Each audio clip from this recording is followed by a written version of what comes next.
É possível que você tenha alguma noção do que se passa na Venezuela. Você provavelmente acredita que por lá existe um poder autocrático, onde o ditador impõe suas determinações por meio de militares ou da justiça devidamente aparelhada. Mas não é bem assim.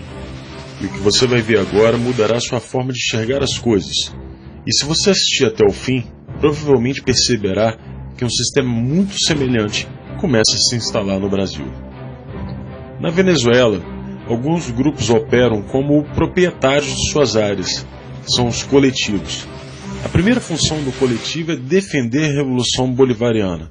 E para isso eles dispõem de todo tipo de armamento e equipamento necessário para atacar qualquer um que se oponha ao modelo, ou seja, para atacar os reacionários. Esses grupos impõem uma espécie de disciplina dentro de seus territórios. Eles têm um código de honra próprio. Muitos até se gabam de manter dentro de suas áreas um índice de criminalidade abaixo da média nacional, que por sinal são os piores do mundo, com 70 homicídios a cada 100 mil habitantes. Existem centenas de coletivos, todos eles armados, com rifles portáteis, granadas, e 2 deles, os Carapaicos e Tupamaros, receberam treinamento militar dos guerrilheiros das Farc colombiana. Além disso, eles têm relações estreitas com outras gangues paramilitares, como os Los Rastrojos, também da Colômbia, que lhes fornecem armas. Esse grupo colombiano vive em conflito com o Exército de Libertação Nacional da Colômbia, que já se faz presente em 10 estados venezuelanos. O conflito entre essas organizações é uma constante, a disputa por territórios, muito parecido com o que acontece no Brasil. O governo venezuelano sustenta esses grupos por meio de planos sociais, concede recursos para seus projetos culturais e são eles que cuidam da distribuição de alimentos, entre outras benesses, naquele ambiente de fome e miséria. Enquanto mantém a sua fachada social, esses grupos atuam no tráfico de drogas, roubo de automóveis e outras ações características do crime organizado. Quem começou tudo isso foi Hugo Chávez, que financiou e permitiu que esses grupos crescessem nos bairros pobres do país. Nicolás Maduro herdou esse sistema, e os grupos que não estão sob seu controle estão sob o controle de 2 figuras sombrias do regime: Diosdado Cabello, acusado de ser um barão do narcotráfico da América Latina, e Fred Bernal, atual chefe nacional dos comitês locais de abastecimento e produção. Desde 2014, esses grupos mantêm uma função de reprimir as mobilizações lado a lado com a polícia militar do chavismo. O número de assassinatos praticados por esses grupos é incalculável. Em entrevista ao New York Times, o criminologista Fermín Marmol Garcia disse que, se a revolução perder a presidência amanhã, os coletivos se tornarão imediatamente uma guerrilha urbana, ou seja, não tem retorno. Os coletivos mais conhecidos são o Movimento Revolucionário de Libertação Carapaica, que usam vestimentas militares e escondem o rosto, e o seu líder é o comandante Murat. Suas armas incluem M4, rifles FAL, e são considerados um dos 2 grupos mais perigosos. O segundo grupo mais perigoso é o La Pedrita, que nasceu em 1985 por Carlos Ramírez Valentim. São responsáveis por inúmeros homicídios. Outro grupo conhecido é os Los Tupamaros, é uma organização de tendência marxista-leninista que herdou o nome do grupo guerrilheiro uruguaio sob o lema Comuna ou Nada. Esse grupo é apontado como o principal repressor dos protestos de oposição ao regime de Maduro. Existe a Coordenadoria Simón Bolívar, que atua em Caracas e se autoproclama um dos coletivos fundadores do regime. O coletivo Alexis Vive é conhecido por suas ações armadas e recentemente atacou as instalações do maior sindicato empresarial do país. O último grupo é o Grande Polo Patriótico, criado em 2011 e formado por 28 conselhos setoriais, que possui 10.810 mini-coletivos. Como você pode perceber, o sistema de dominação do povo venezuelano não pode ser revertido por um sistema eleitoral simples ou pela queda de Maduro. A melhor definição do que aconteceu por lá foi feita por Lech Walesa. Segundo Walesa, fazer o socialismo é fácil. É como fazer uma sopa de peixe de um aquário. Basta aquecer a água, não precisa nem temperar, as plantas já estão lá dentro. Fazer o contrário, criar uma sociedade livre a partir do comunismo, é como fazer o aquário utilizando uma sopa de peixe. Isso é complicado.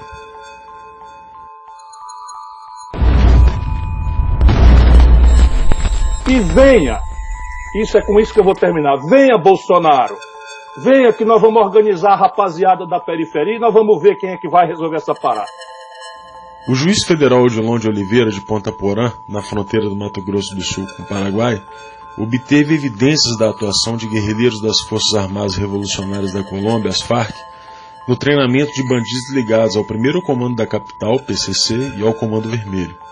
Segundo as apurações de Oliveira, quadrilhas de narcotraficantes do Brasil são os principais clientes da América do Sul na compra de cocaína produzida pela facção colombiana. Eles treinam brasileiros lá para agir aqui.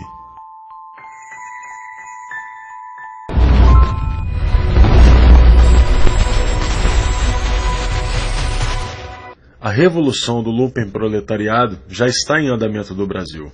O lumpenproletariado, esse produto passivo da putrefação das camadas mais baixas da velha sociedade, pode, às vezes, ser arrastado ao movimento por uma revolução proletária.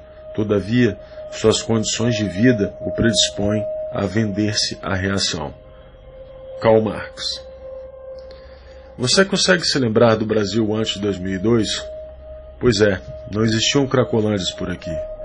A partir da vitória de Lula, a droga derivada da cocaína tomou conta do país, escravizando um número imensurável de brasileiros.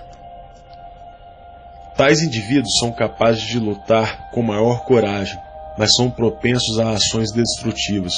Conduzidos de maneira correta, podem converter-se numa força revolucionária. Mao Tse-tung, em Análise das Classes de Sociedade Chinesa. Frantz Fanon é um teórico marxista muito conhecido entre as esquerdas. Seguidor do maoísmo, é proponente de uma revolução mundial, razão pela qual ações muito semelhantes acontecem em todos os lugares onde o comunismo possui seus tentáculos. É dentro dessa massa da humanidade, desse povo das favelas, do núcleo do lumpesinato, que a rebelião vai encontrar o seu ponta de lança urbano. Venha Bolsonaro, venha que nós vamos organizar a rapaziada da periferia e nós vamos ver quem é que vai resolver essa parada. Este lumpenproletariado é como uma horda de ratos. Você pode chutá-los e jogar pedras neles, mas, apesar de seus esforços, vão continuar roendo as raízes da árvore. O lumpenproletariado, uma vez que é constituído, traz todas as suas forças para pôr em risco a segurança da cidade. E é o sinal da decadência irrevogável, a gangrena sempre presente do coração do sistema colonial. Aqui no Brasil, a gente reagiu. Fomos às ruas e exigimos o fim de um governo que estava corroendo a nossa sociedade por dentro. E conseguimos uma vitória singela, mesmo que os revolucionários tivessem tentado impedir de todas as formas. Acontece que a revolução lumpenproletariada estava em andamento por aqui, e não será fácil reconstruir um aquário a partir de uma sopa de peixe deixada pelo petismo. Você então se pergunta como podem haver banqueiros, artistas, intelectuais e membros da elite que não conseguem perceber esse tipo de situação e ainda assinam manifestos junto com Ciro Gomes, que, como já vimos, tem exata noção do que está acontecendo. E para isso, Karl Marx também tem uma explicação. A aristocracia financeira, tanto no modo de obter seus ganhos quanto no modo de desfrutar deles, nada mais é que o renascimento do lumpenproletariado nas camadas mais altas da sociedade burguesa. O lumpenproletariado não está limitado aos drogados, bandidos, famigerados da classe marginalizada. Estão nos poderes, nas corporações, na mídia e no judiciário. Veja que até as opiniões de alguns jornalistas conhecidos têm mudado. Isso acontece de acordo com a mudança de quem banca os seus contra-cheques. São as pércoras do jornalismo, ou os degenerados da informação. No judiciário, do mesmo modo, um número cada vez maior de criminosos é colocado nas ruas. Parte deles para alimentar a massa revolucionária, e outros vinculados justamente aos grupos que tratamos há pouco.